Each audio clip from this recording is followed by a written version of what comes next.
Hello everyone, আজকে দেখাবো একটি ভেপ বানানোর জন্য কয়েলে কতগুলো প্যাচ রাখলে ভালো হবে।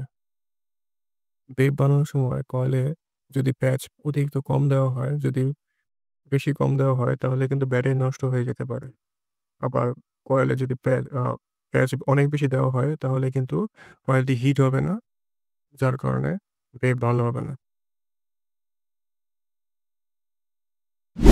তো ১ম এ আমি একটি নাইট্রোম বয় নিয়ে নিয়েছি, যেটা আমি এখন আস্তে, আস্তে টেস্ট করব যে কতগুলো প্যাচে ব্যাটারি থেকে কত অ্যাম্পিয়ার লোড নেয়।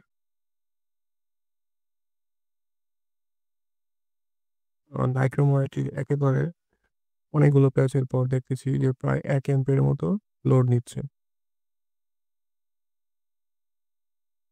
আর একটু নিচে নামানোর পর দেখলাম ১ অ্যাম্পিয়ারের থেকে অল্প একটু বেশি নিচ্ছে। আরো নিচে নামানোর পর দেখলাম 1.38 অ্যাম্পিয়ারের মতো নিচ্ছে। তো এখানে আসলে রোধ হচ্ছে গিয়ে দৈর্ঘ্যের সমানুপাতিক। তো একটা দৈর্ঘ্য যত বেশি হবে নাইক্রোম ওয়্যারের, তার রোধ তত বেশি হবে, যার কারণে অ্যাম্পিয়ার তত কম নিবে।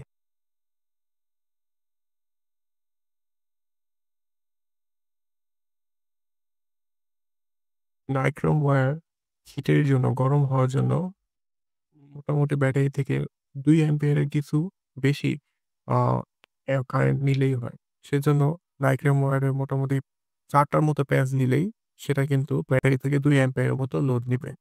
তো নাইক্রোম ওয়্যারটি আপনারা যখন বাজার থেকে কিনবেন তখন ৩০ ওয়াট ৩০ ওয়াটের একটি নাইক্রোম ওয়্যার নিবেন। তাহলে এটার থেকে মোটামুটি ৪ থেকে ৫ টা প্যাচে আপনারা ২ অ্যাম্পিয়ারের মতো লোড নিতে পারবেন।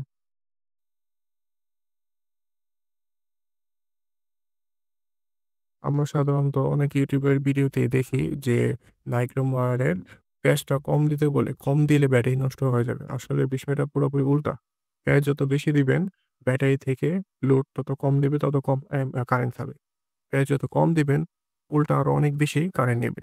তো প্যাচ বেশি কম দিতে যাবেন না। ৪-৫ টার নিচে প্যাচ দিবেনই না।